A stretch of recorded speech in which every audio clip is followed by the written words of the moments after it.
Dave Nemo with you, and Tim Aschoff is with us on the program this morning. Tim, welcome, and wow, getting off to a great start this year, and Happy New Year to you. Yeah, it's great to be here again. Happy New Year to you. It's amazing how time flies. Another year in the books and off to an exciting 17. I know, and we started off on the 2nd, so we got a head start on it. So, a day short here, looking at 2017. How are you feeling about looking at the next 12 months? I'm very optimistic about the next 12 months. Certainly, a year ago at this time maybe didn't feel as good as we do now, but we finished the year strong last year, and certainly I've been out talking to a lot of customers in the last 3 or 4 months, and I think a lot of people were calling 2016 maybe a bottom-out year. They felt that with some of the things that was going on with their companies and with the economy and with demand in certain areas, that all kind of bottomed out, and we started our way back up, and so we're optimistic about 2017. And when I look at that optimism, though, it's not like it's going to be easy or it's going to start tomorrow. I think this will be a gradual but positive year. Certainly, we'll see what happens in that first 100 days of this next administration. There's a lot of people that are looking at that very positively, but of course we don't know really what's going to happen until it happens. And but I think for the most part, as the year progresses, the companies our customers do see their demand picking up. We see ELDs coming in later in the year, and just other changes that will happen through this new administration. I think it's really going to be a good year. The ELD thing, that's on that list of 232, the list of 232, and that's the new thing now. That group of congressmen in the Republican Party have put forth for Vice President-elect Pence to bring to Mr. Trump. So it's going to be interesting to see how all that pans out, that and speed limiters too. But that'll be something that'll work its way through, I guess, the next several months or so. You are one of the top COOs and presidents in the industry. I know you wouldn't say that, but we will say that. And I know listeners want to know about what you see for the new year in terms of freight, driver demand, changes in DOT rules and regs, driver compensation. They also want to know what customers are saying about the new year. And I'm sure you've talked to a lot of folks towards the last couple of months. Do they see demand changing? We all know this is a great industry to be part of. And for our drivers who are listening, they want to know what companies like yours, Crete, Schaefer, and Hunt, are doing not only to keep drivers, but also in attracting new drivers. That's a lot of stuff to cover, but there's always a lot of ground to cover. This is trucking, right? It is. Let me pick off a few of those here and remind me what I miss as I go along, because there is a lot there. But let me talk first about maybe the customers and freight demand, as I see those kind of going together. And as I mentioned a few minutes ago, for the most part, our customers are generally optimistic. I think they did see some inventory things this last year get corrected, and I think we're seeing a steady increase in demand. I think much of what we haul as a company are consumer packaged goods, and while fuel here at the end of the year has been going up, overall the price of gasoline is reasonable for the consumers out there. I think people are optimistic about what they'll see with respect to personal tax rates and other things, and job growth. So I think consumer spending is going to continue to improve, which will help demand, and that will of course help demand for trucks, and certainly then that means demand for drivers out there. And I think I'll flow into that question about driver demand. I see driver demand really picking up this year. I think a lot of companies we've had a cycle over the last probably 3 years where we came off of a longer recession, and we had strong demand for drivers, and a lot of companies raised pay as we did, and we filled a lot of trucks and grew. And then for maybe about 18 months ago, the economy or freight demand at least slid back, and a lot of companies, as I look at the reports out there on primarily the publicly traded companies, shrunk back again in the number of filled trucks. So I think as I see freight demand picking up again, there's certainly going to be demand for drivers and increased competition amongst companies like us to get those good quality drivers to come drive for us. So I think it's going to be, a good year for the driver out there.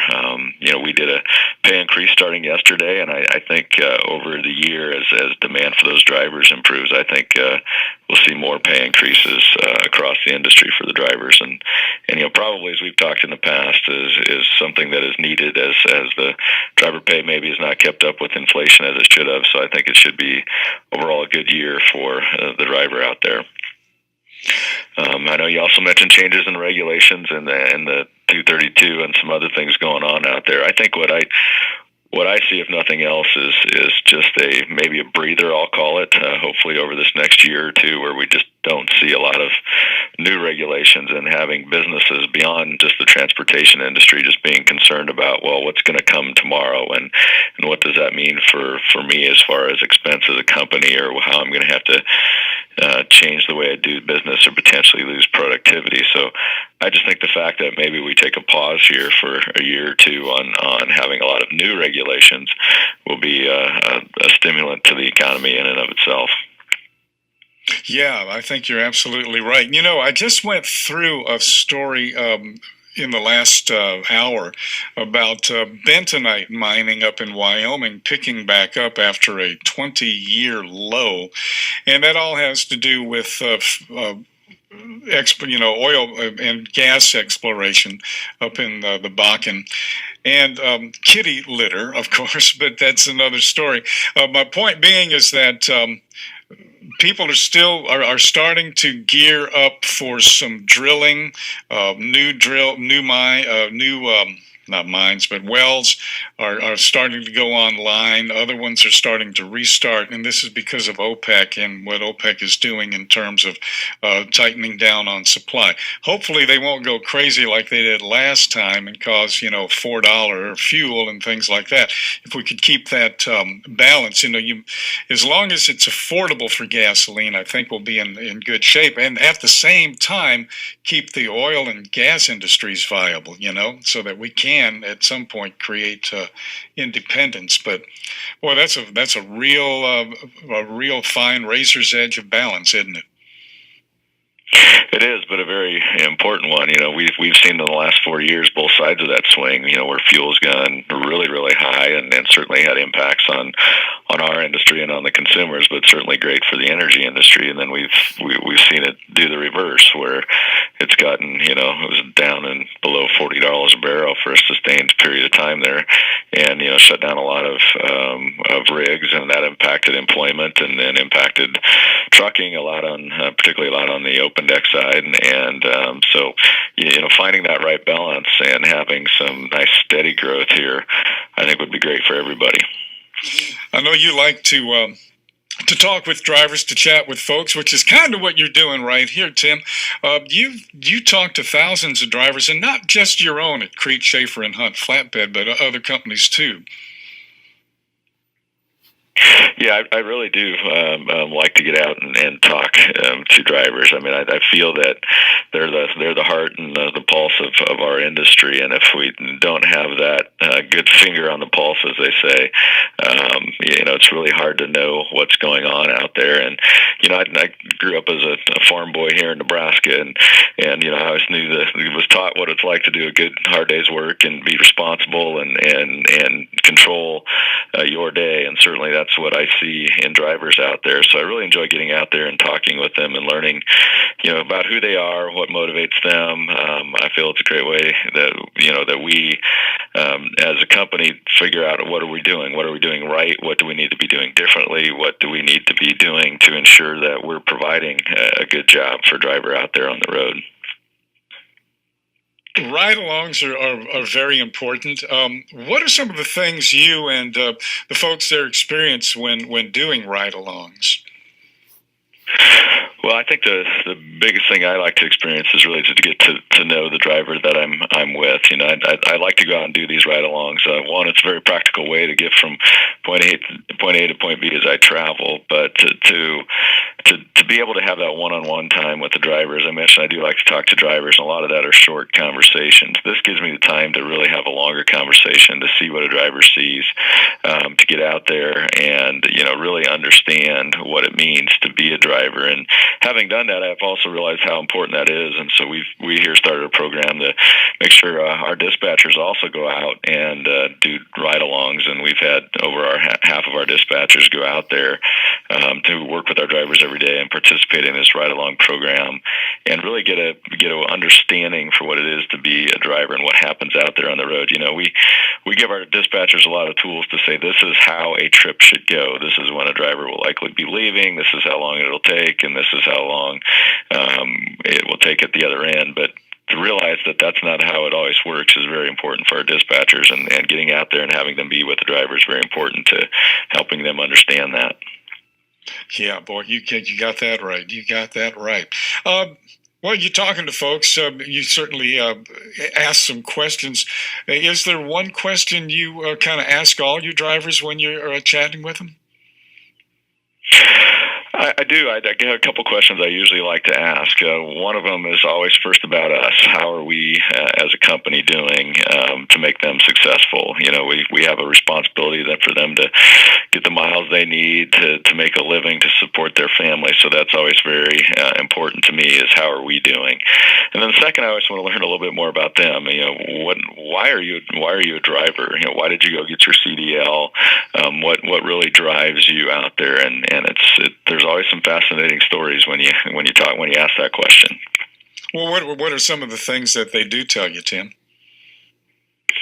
We have a wide array of drivers. We get a lot of drivers that are out there for their second career. Some of them, had raised their family, been at home, and now want to go out and see the country. Then you get just the opposite. You've got people now that just want to support their families and find a great way to go out and make a good living at doing that. And so they're younger. They're just out of CDL school, or otherwise maybe they tried something out of high school that wasn't for them. And wasn't seeing a room for pay advancement or independence, and they get out there and they do that. And then, interestingly enough, you find some people that I was out and had talking with a driver of ours that was formerly has a PhD and was doing research studies, and decided that he wanted to get out of a lab and go out and see the country and just take off down the road. So it's a wide array of things that really drivers are out there for. But I think the one thing I always find in all of them is they're looking for a way to do well, not only for themselves but for their families. And they see this as a way where they have a little bit more control over that, and just a way to give back to their families. And that's what I'm always amazed about. They're generally very unselfish individuals out there on the road. While you might think that's strange out there, them driving by themselves, most of them are doing it for somebody else. Boy, yeah, that's for sure. That's for sure. You've made some changes to Fuel Stop's pay structure. Is the Cheyenne Walmart a good example to kind of talk about that a little bit? Sure. Some of the things is you learn from one year to the next, and as we look at next year's, is what do we do to help to learn from those ride-alongs, and what can we do to make sure we continue to evolve our programs? And we get a lot of feedback from drivers on, as many large companies do. We have to provide our drivers guidance on fuel stops, and we get a lot of input from drivers on what are effective fuel stops, what are ones that maybe aren't as safe as others or take a longer period of time. So we've got a program where we get our input from our drivers on that and adjust those fuel stops and make sure that we're being both economical and very timely in that, and providing good amenities to the drivers along their routes. And then on the other end of that, I think you mentioned, is like what we do in some of our fleets that provide different lengths of haul, different opportunities for them, like our Cheyenne dedicated fleet you mentioned. In working with our drivers, we understood that there are some routes on fleets that are a little bit shorter that maybe take more time to get the miles in, and so we've come up with pay plans where you actually get more pay per mile on shorter length of haul in order to make up for that time. And we've had good success in balancing that out, so a driver feels that they're being fairly compensated for the time they're putting in, not just the miles that they're running. And so we think that's a important balance that we've tried to work throughout this year. We have a couple other fleets we do that in, and some regional fleets in the Indiana and Ohio area, where sometimes there's shorter length of haul, but very important and heavy freight lanes across the country. So again, just taking that input across all of our fleets and saying, how do we have to adapt? How do we have to change to continue to make this an attractive job for our drivers? I want to double back just for a little bit on why some of the folks got into driving. You mentioned that you got PhDs out there, and that is not news to us. We discovered that years ago, and again, there is no stereotypical truck driver. There never has been. The stereotypes came from movies and TV, actually. There may be stereotypical actors who play truck drivers, but that's what sticks with people. That's what sticks with people. But I know that when we talk about where drivers are coming from, one of the things you really like to point out is the military, the veterans. That's right. We do have over 30% of our drivers are veterans, and we've got a number of different programs that help them become successful in their transition from the military to becoming a driver, through our VA apprenticeship program, to our Patriot fleet, where we have certainly a group of veteran drivers out there that become trainers for us and help pair up with those coming out of the military to come on with us and really understand the transition to civilian life, as they say. Certainly, veterans have learned great discipline. They understand following rules or otherwise from the military, but it's still a transition, and so we know that's important. But really, the reason we have done this over the years is just our respect as a company for the service that these individuals has put in for our country, and wanting to then pay them back when they get back here in the U.S. A lot of them have served overseas and get out of their service, that they can now provide for their families in another way. It really still ties in at the heart of what they want to do, is to support their families, and we need to make them successful in doing that. Tim, if you want to get advice about truck driving, the person to get that advice from is somebody who is doing it, who has done it, and is considered one of the tops in the industry. You guys have plenty of drivers who fill that bill. And when it comes to offering advice to somebody coming into the industry, is there a bullet list of maybe 4 or 5 things that your drivers will tell somebody coming in? There is, we do have a lot of really good trainers out there, and one of the groups I do sit with is the trainers. We have all of our trainers come in every year and go through a train the trainer program, and it's really what it is, as much as anything, is a two-way conversation between us and them on what are they seeing in new drivers coming into the industry. What are some of the advice you're giving them? What are some of the things that are successful? And one of the first things they always tell me is that while yes, it is important that we're providing a job for someone to support their family, the people have to understanding that truck driving is not just a job, it's really a lifestyle. Different from any other jobs where you can be home every night with your family. This is one that, for the most part, takes you away from your home for extended periods of 2, 3, 4 weeks at a time. So it's that lifestyle adjustment that is really key. But on the other flip side of that, the good thing about the job is the second point they often make, though. But once you really understand that, it's great, because you're out there, you're your boss in your own truck. Every day is a new day.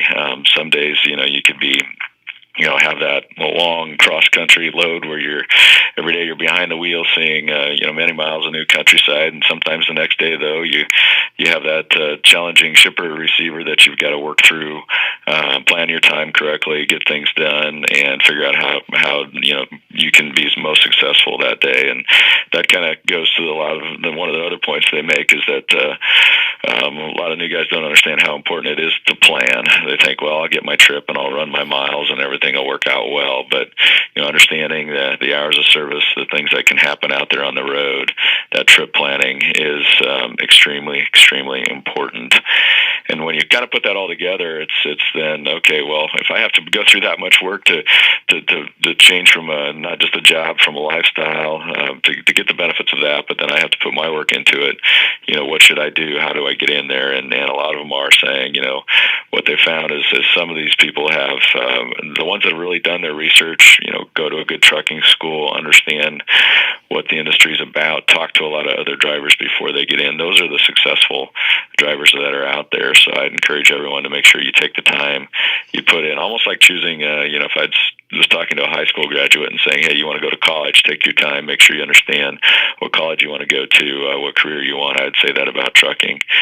And then, last point, I think a lot of them that I hear from, and we're seeing it more and more just because of not just our society paying more focus to, but some of the things going on with healthcare and DOT regulations is the driver's health. It is a lifestyle, but it is one that can be challenging, giving, you can spend 10, 11 hours in a truck a day to have the mental discipline to ensure you stay healthy from the beginning and put yourself in a routine, get out, exercise, eat well, take a walk.